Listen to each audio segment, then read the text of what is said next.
In the Silmarillion, when we are told about the destruction of Numenor, we get a passage that mentions how it sinks with all its children, and its wives, and its ladies proud, all its gardens, and its halls, and its towers, its tombs, and its riches, and its jewels, and its things painted and carven. Before the sinking, we are told of the people of later Numenor.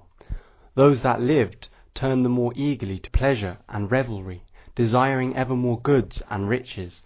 Thus they made great settlements in Middle-earth, desiring their dominion and wealth, and they were restless and discontented. Their own land seemed to them shrunken.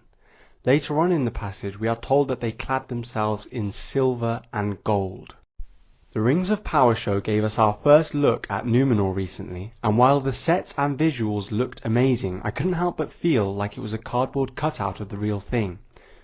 It lacked any depth whatsoever. The writers only cared about showing us three things: that Numenorians are racist, Elendil's family drama, and that Galadriel is going to get an army for free from this place. Anyway, it took me a day or two to figure out what was wrong, and here I present to you these questions.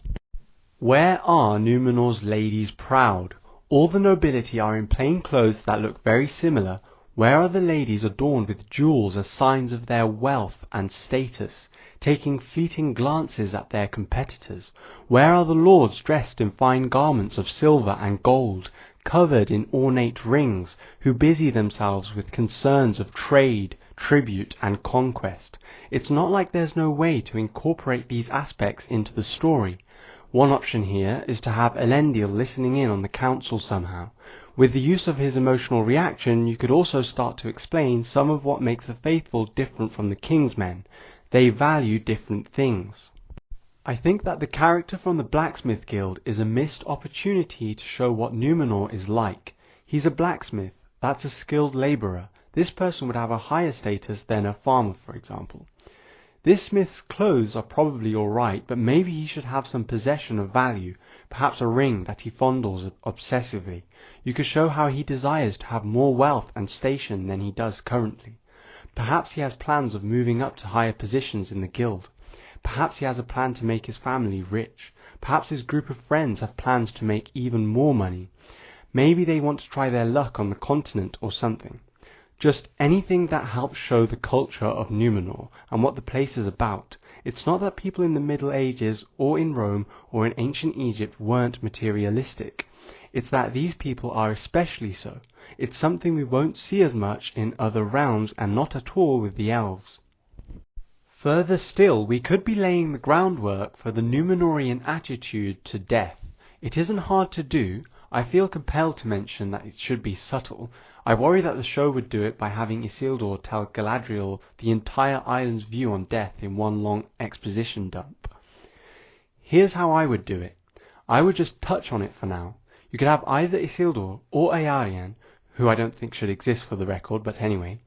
You could have them visit their mother's grave to talk to her about something or other in their lives, Sea Cadets or Builders Guild.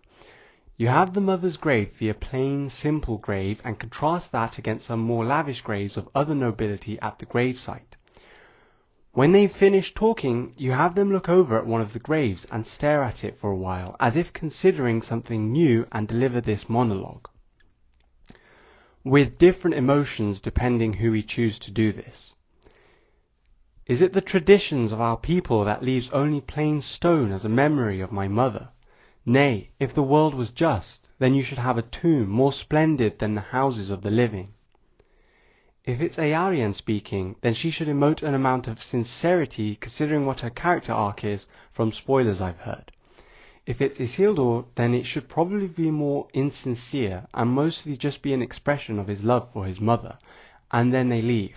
I think that's enough for the very first episode without unnatural exposition. Later on in the show, you would see the wise men's interest in preventing death, as they walk through sick houses taking notes and conversing among themselves.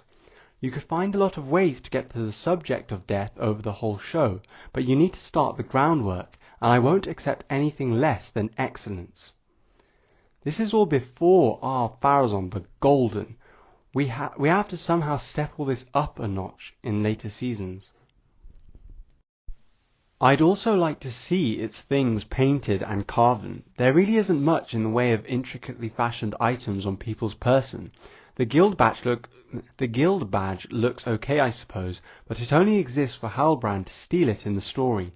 We should be seeing people who take pride in the ownership of great works of art as well as practical usage. Not only as a status symbol, but as an appreciation of the finer things in life.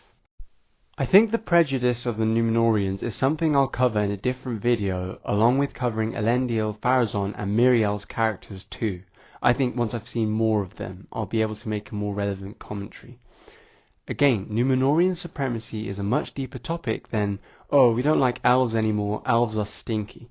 To be honest, this show doesn't really present any reason for this elf hate, or even the extent of it, probably because none of this has been made with much thought behind any of its elements. Anyway, goodbye guys, until next time.